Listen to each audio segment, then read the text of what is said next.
দীর্ঘ কয়েক ঘন্টা প্রচেষ্টা শেষেও এটা ভাঙা সম্ভব হচ্ছে না, কারণ এটা খুবই শক্ত করে বানানো হয়েছে। তাদের বক্তব্য হচ্ছে যে রাস্তা যখন তারা তৈরি করে তখন সেরকম কংক্রিট ভালো মানের দেওয়া হয় না, কিন্তু এই মূর্তিতে যে পরিমাণ তাদের কংক্রিট ব্যবহার করা হয়েছে, তাদের নাকি হেভি ওয়েট কংক্রিট ব্যবহার করা হয়েছে। তারা দীর্ঘক্ষণ চেষ্টা করার পরও ভাঙতে পারতেছে না, তারা এখন খুবই ক্লান্ত।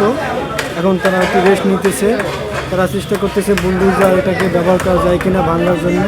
তারা অনেক চেষ্টার পর এটা ভাঙতে পারতেছে না। কি পরিমাণ শক্ত করে বানিয়েছে, যারা এই লোকটা দীর্ঘ ক্লান্ত হয়ে গেছে, এখনো চেষ্টা করতে পারতেছে না।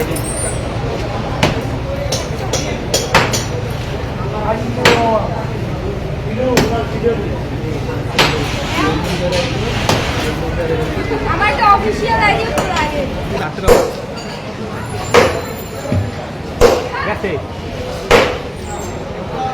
মিস্টার ফেরাউন খারাপ বুঝতে পারছে যে অন্য কোনো সরকার ক্ষমতায় মোর বাপের মূর্তি ভাঙবি, তোকে ভাঙতে হতো না।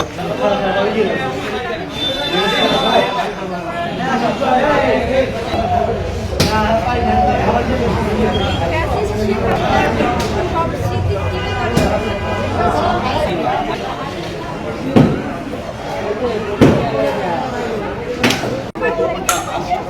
থাকা শুরু করেছে। এর মধ্যে অপর সাইডে বরিশালের যে একদম কেন্দ্র যেটি ঢাকা বরিশাল মহাসড়কের সিএনবি, সেখানে কিন্তু মেয়র মহানগর আওয়ামী লীগের সাধারণ সম্পাদক সাদিকা প্রতিনিধিতার মায়ের নামে একটি পার্ক স্থাপন করে, যেটি এর আগেও বিভিন্ন সরকারি ঢাকা বরিশাল মহাসড়কের মধ্যে করায় এটি কিন্তু সরকারিভাবে বিভিন্ন সময়